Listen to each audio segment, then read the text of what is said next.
नमस्कार. कथेच्या पुढच्या भागाला सुरुवात करण्याआधी तुम्ही जर आतापर्यंत आपलं शब्द मराठी हे चॅनल सबस्क्राईब केलं नसेल तर करून घ्या.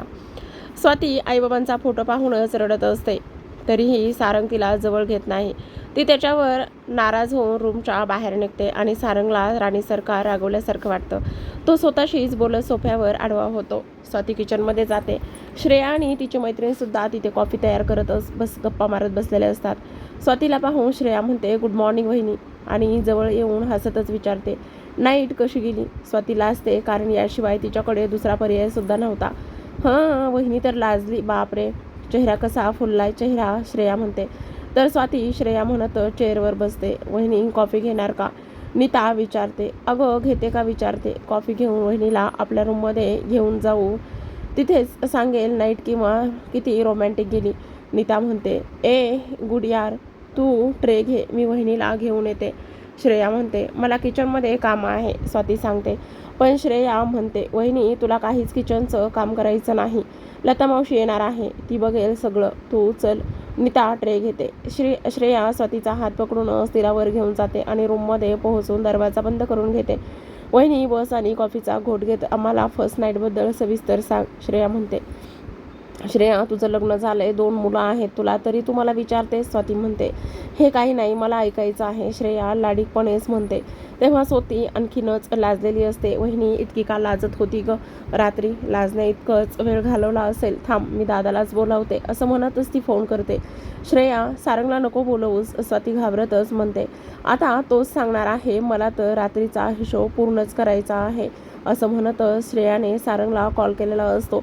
दादा, झोप झाली असेल तर माझ्या रूममध्ये येतोस का? आता मात्र स्वातीला काय बोलावं, काय उत्तर द्यावी हे कळतच नव्हतं, कारण श्रेयाने इथे या पद्धतीने फोन केलेला असतो. रात्रीचा हिशोब पूर्ण करायचा आहे, लवकर ये, असं म्हणतच कॉल कट करते. श्रेया, मी जाते, तू दादालाच विचार. स्वाती उठायला लागते, पण श्रेया तिला थांबवत असते. वहिनी, आता तुझी काही केल्यास सुटका नाही, तयारीत राहा, असं म्हणतच ती हसत असते. सारंग येणाऱ्या कल्पनेने स्वातीचं हृदय धडधडायला लागत असतं. ही श्रेयाना छानच मोबाईलवर फोटो पाहत होतो, तर मध्येच डिस्टर्ब केलंय, असं बोलत सारंग दरवाजा ठोठावतो. नीता दरवाजा उघडते आणि लगेचच परत बंद करत असते. इथे तर मैफिल बसली आहे. सारंग म्हणतो, मी निघते. श्रेया म्हणत स्वाती उठायला जाते, पण सारंग तिचा हात पकडूनच म्हणतो, मी आलो आणि तू जात आहेस का? बरं थोडा वेळ थांब ना, मैफिल सोडून जाणं बरोबर वाटत नाही. आता मात्र स्वातीचा राग अनावर होतो. तिला त्याचा हात झिडकारून तिथून निघून जावंसं वाटत असतं, पण श्रेया समोर असल्याने ती मात्र शांत राहते. वहिनी बस ग, श्रेया म्हणते. स्वाती पुन्हा खाली बसते. श्रेया, कोणता हिशोब पूर्ण करायचा आहे? सारंग विचारत असतो. दादा, आम्हाला आमच्या कामाचा मोबदला मिळालेला नाहीये. वहिनीच्या नात्याने सुद्धा मला काहीतरी हवं आहे बहिणीसाठी. श्रेया म्हणते, ओ रात्रीच्या सजावटीबद्दल बोलतेस का? सॉरी, ते राहूनच गेलं. माझ्या एकट्याकडून घेशील का? दोघांकडून पण. काम तर दोघांसाठी केलंयस ना. सारंग मात्र हसतच म्हणत असतो, मला नाही माहीत. स्वाती म्हणते, दादा तू एकटा दे, वहिनीकडून नकोय मला. श्रेया म्हणते, ठीक आहे, आकडा सांग, ट्रान्सफर करू की कॅश देऊ? सारंग तिला विचारत असतो. तेव्हा श्रेया म्हणत असते, कॅश दे, कॅश, इथे रोकडाच पाहिजे मला. श्रेया नीताकडे पाहून डोळ्यांनीच इशारा करत असते. आणि किती? 1,00,000. श्रेया म्हणते. स्वाती हसायलाच लागते. सॉरी, ती तोंडावर बोट ठेवते. लग्नात तुला नेकलेस दिला, आता 10,000 देतोय. सारंग म्हणत असतो, कंजूस कुठला, मला तितकंच हवं आहे, नाहीतर आजीला मागणार आहे मी ती तुझ्याकडून घेल. 50 वहिनीचे आणि 50 तुझे. आजीपर्यंत जायचं कारण नाहीये, देतोय का तासात. जाऊ मी माझ्या बायकोला घेऊन? सारंग म्हणतो, वहिनी काहीच सांगत नाही, तुला आठवतं का नाईट कशी गेली? श्रेया पुन्हा विचारत असते, हे बावळट, विचारण्यासाठी माझ्या बायकोला इथे घेऊन आलीस का तू? सारंग थोडा चिडत असतो. दादा तूच सांग मग, वहिनी खूपच लाजत आहे बघ. श्रेया पुन्हा म्हणत असते. ह्या श्रेयाला तर काय करावं काही कळतच नाही आता. श्रेया मस्करी आहे ही, रात गई सो बात गई. सारंग उत्तरतो, मी बाहेर जाऊ देणार नाही. वहिनी बोल ना, दादा काय म्हणाला? दादा आवडलं का? पहिल्या रात्रीची मजा वेगळीच असते ना. श्रेया मात्र हट्टानेच म्हणत असते. आता श्रेया, मी विचारलं तुझ्या नवऱ्याला का? माझ्या बायकोला विचारलेलं मला आवडणार नाही. चल स्वाती, या मूर्खांच्या मैफिलीत नको बसूस, आणि तू राहू सुद्धा नकोस त्यांच्यासोबत. सारंग उठायला जातो, पण स्वाती त्याचा हात पकडते. श्रेया म्हणते, तर सांगा ना, आपली रात्र किती रोमॅन्टिक गेली. मीच सांगते श्रेया, तुझा दादा जास्तच लाजतो बघ, असं म्हणत स्वाती सारंगकडे पाहते. दादा बघ आमची वहिनी कशी आहे. स्वाती, नाही नाही अगं ती अशीच आहे. तिच्या बोलण्यात तू येऊ नकोस. असं कोणी फर्स्ट नाईटबद्दल सांगतं का बरं. सारंग मात्र घाबरतच म्हणाला होता आणि आता त्याच्या कपाळावर घाम फुटला होता, कारण त्याला कळत नव्हता ती स्वाती काय सांगणार आहे ते. जाणं इथे सगळंच मॅरिड आहेत, लाजायचं आहे काय त्यामध्ये, असं म्हणून ती सारंगकडे पाहतच डोळा मारते. श्रेया, सुरुवात कुठून करू सांग. सारंग, तू सुरुवात केलीस ना, मला तर आठवणही शहारा येतोय अंगावर. श्रेया ऐकल्यावर, तुझा दादा मला आंघोळ करायलाही नाही लावणार ना. दादा, वहिनी काय विचारत आहे त्याचं उत्तर दे ना. श्रेया, तुझा दादा किती रोमॅन्टिक आहे काय सांगू. त्याने माझ्या साडीचा पदर अलगदच हळूवार. स्वाती बोलत असते तेवढ्यातच सारंग मात्र तिच्या ओठावर बोट ठेवत असतो. श्रेया, ऐकलंस ना, आता पुढे काय घडलं हे सांगायची तुला गरज नाही. वहिनी गावाला जाणार आहे, तिला तयारी करायची आहे, आम्ही निघतो आता. श्रेया हसायलाच लागते. दादा, किती घाम आला आहे तुला, आम्ही खरंच विचारणार नव्हतो. वहिनी पण हसत आहे. मला प्रॉमिस कर वहिनी, तू अशीच हसत राहा चौधरी घरामध्ये. मला दुसरं काहीही नको आहे. वहिनी, आपण मैत्रिणी आहोत. मी जशी इथे आनंदात आहे तशीच तूही आनंदात दिसली पाहिजेस. जर दादाने कधी आवाज चढवला तर मात्र तू आजीकडे सांगायचंस, ती त्याला बरोबर सुनावेल बघ. श्रेया वहिनीला आणि दादाला मिठी मारत असते आणि म्हणते, हे घ्या तुमचं गिफ्ट, हनीमून पॅकेज. सारंग हसतो. अगं, अगोदर मला विचारायला हवं होतं की कुठे जाणार आहात म्हणून तुम्ही. माझ्याकडून नाही आणि माझ्या पती परमेश्वराने दिलं तुला. आता हे गिफ्ट घ्यावंच लागणार आहे. घरच्या जावयाचा मान ठेवावा लागतो. सारंग म्हणतो, वहिनी माहेरी जाऊन आली की निघायचंय, तुला मेसेज येईल, आता दोघं इथून जाऊ शकता. सारंग स्वातीचा हात पकडूनच तिला तिथून घेऊन जात असतो. नीता, चल बॅग भरायला घे, आपलं काम झालेलं आहे, श्रेया तिला म्हणत असते. सारंग स्वातीला घेऊन रूममध्ये जात असतो. स्वाती, सॉरी, मी तुझी परवानगी घेऊन हनीमून प्लॅन करणार होतो, पण श्रेयाने आधीच जावयाला सांगितलं असणार बघ, मी हनीमूनला येणार नाही. स्वाती म्हणते, तू काय म्हणालीस. मी हनीमूनला येणार नाही, मी बाबाच्या घरून परत इथे येणार नाही. स्वाती, माझं काही चुकलंय का. तू आईबाबांचा फोटो पाहून रडतसुद्धा होतीस, तुला इथे काही कमतरता आहे का. सारंग तिला जवळ ओढतच आणि जवळ घ्यायला जात असतो, पण ती बाजूला होते. मी तुला आधीच सांगितलं आहे मला हात लावायचा नाही म्हणून. मी बॅग भरते आहे, बाबा दुपारी येतील, मी सायंकाळी गावाला निघून जाणार आहे. आज नाही जाऊ देणार मी तुला कुठेही. उद्या जा, मी स्वतः तुला न्यायला येणार आहे. स्वाती कपाटातूनच ड्रेस काढत असते. मला साडी चेंज करायची आहे, प्लीज बाहेर जा. ती दरवाजाकडे पाहत म्हणत असते. तेव्हा सारंग मोबाईल घेऊन बाहेर निघून जातो. स्वाती ड्रेस घेऊन बेडवर बसते. मी गावाला गेल्यावर परत यावं का. सारंग काहीतरी लपवतोय. त्याचं दुसरीकडे प्रेम प्रकरण चालू आहे का. मी श्रेयाला काहीतरी सांगणार असं म्हटलं तेव्हा तो खूपच जास्त घाबरला होता. बहुतेक हेच कारण आहे. तो सततच मोबाईल जवळ ठेवून काहीतरी लिहित असतो. असे मेसेज कोणाशी बोलत असेल, तो काय करत असेल.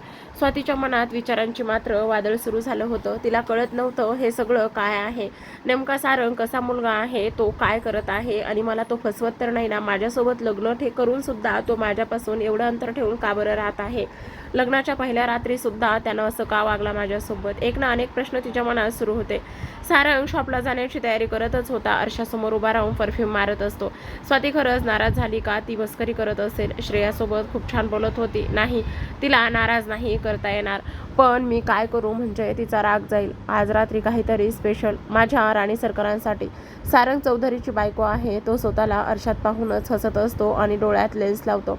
मोबाईल घेतो आणि हॉलमध्ये येतो. रमाबाई देवघरात असते. देवघराची रूम मोठी आणि संगमरवरी असते.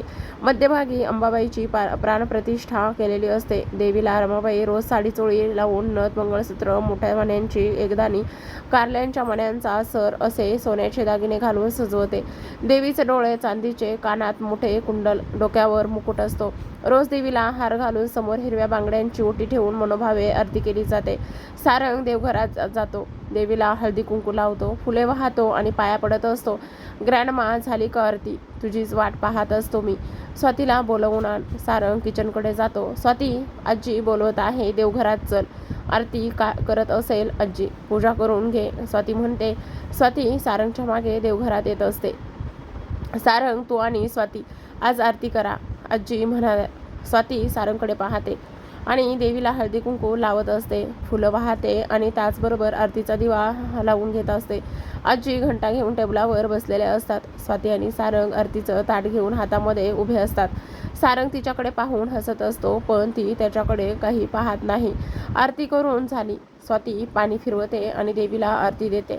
त्याचबरोबर आजीला आणि इतर लोकांना सुद्धा आरती देऊन ताट ठेवत असते.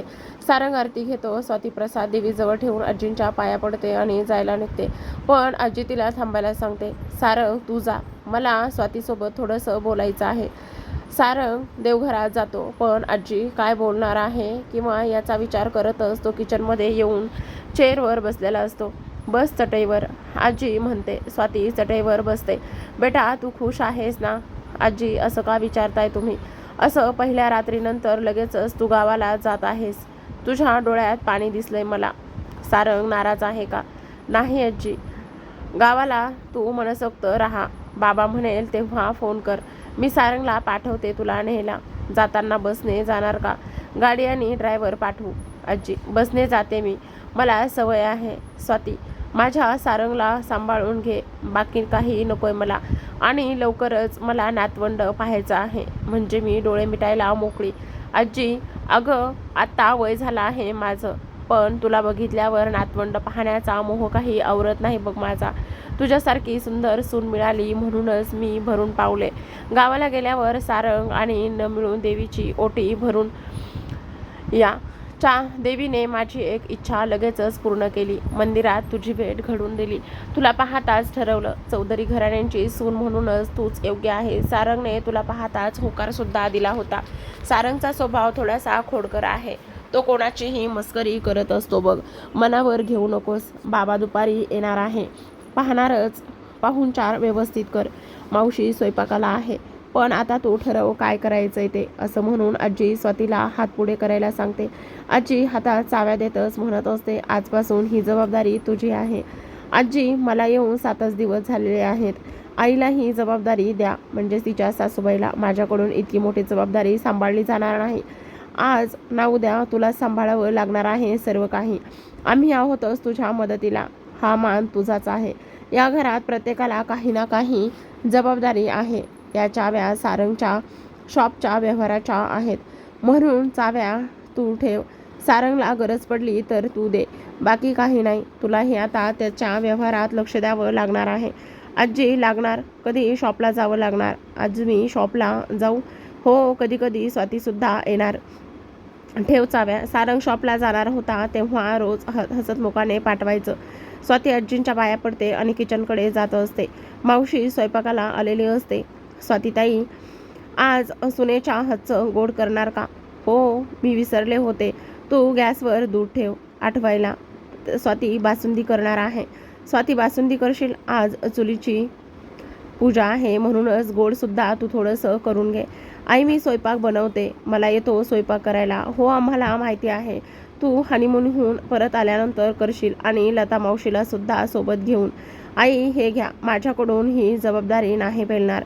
सारंगच्या शॉपच्या चाव्या आता दुकानात जाताना तू द्यायच्यास. जा, तुझ्या कपाटात त्या चाव्या ठेवून ये. स्वाती रूममध्ये जाते. सारंग सोफ्यावरच बसलेला असतो. सारंग, या चाव्या आजपासून तुझ्याजवळ ठेवायच्यात, असं म्हणत चाव्या त्याच्या बाजूला ती ठेवत असते. सारंग उठून दरवाजा बंद करतो. तू दरवाजा का लावलेला आहेस? माझी रूम, माझी बायको आणि त्याचबरोबर माझी मर्जी, असं म्हणूनच तो स्वातीजवळ जातो. ड्रेस का घातलास? साडीवर सुंदर दिसतेस तू. मला नाही आवडत साडी, पण मला आवडते ना, असं म्हणून तो कपाटातून एक साडी काढतो आणि स्वाती त्याच्याकडे पाहत असते. तो जवळ येतो. जणू जान, सॉरी, नको ना रागावूस. तू नाराज राहिलीस तर माझं मन लागणार नाही दुकानात. रात्री ही साडी नेसून तयार हो. आज आपली फर्स्ट नाईट रंगणार. उद्या तर तू गावाला जाणार. माहिती नाही किती दुरावा येणार. तू आलीच नाहीस तर. जान, तू येणार ना परत माझ्या मिठीत बंदिस्त व्हायला? म्हणून तो तिच्या मानेवर किस करत असतो. सारंग, दुकानात जायचं आहे तुला, मला माहिती आहे, पण तू नाराज नाहीस ना माझ्यावरती? अगोदर तू मला प्रॉमिस कर, रात्री माझ्या मिठीत येणार. म्हणतच तो तिच्या ओठांवर ओठ टेकवणार तर ती बोट त्याच्या ओठांमध्ये ठेवते. आता रात्र नाही, प्रत्येक गोष्टीला एक वेळ असते. ती सोफ्यावरच्या चाव्या उचलते आणि त्याच्या हातामध्ये ठेवतच बोलत असते, आजींचा राजा बेटा, दुकानात जायचं आहे, जा. आणि मला किचनमध्ये. आणि हो, श्रेयाचा हिशोब पूर्ण कर. बिचारीने उगाचच मेहनत घेतली आहे. म्हणूनच स्वाती त्याच्या अंगालावरून बोट फिरवते. लवकर ये, ही साडी कपाटात ठेव, म्हणते आणि रूमचा दरवाजा उघडते. सारंग तिच्याकडे पाहतच असतो तर ती रागीट लुक देत तिथून निघून जाते. सारंग आपल्या केसातून हात फिरवतो आणि हसत असतो. जान, ही तर सुरुवात आहे, आणि म्हणतो. साडी हातात घेतो आणि हँगरमध्ये ठेवतो. तू नाही नेसणार तर मी नेसवून देणार साडी. आज पुन्हा रंगणार एक मधुचंद्राची रात्र. तो साडी कपाटातच ठेवतो, चाव्या खिशामध्ये टाकतो आणि बाहेर निघून जात असतो. तर प्रेक्षकांनो, हा होता कथेचा एक भाग. या कथेचे सर्व भाग तुम्हाला पाहायचे असतील, ऐकायचे असतील तर तुम्ही आपल्या शब्द मराठी या यूट्यूब चॅनलला सबस्क्राईब करा आणि छान छान कमेंटद्वारे तुमचा अभिप्राय कळवायला विसरू नका. भेटूयात पुढे.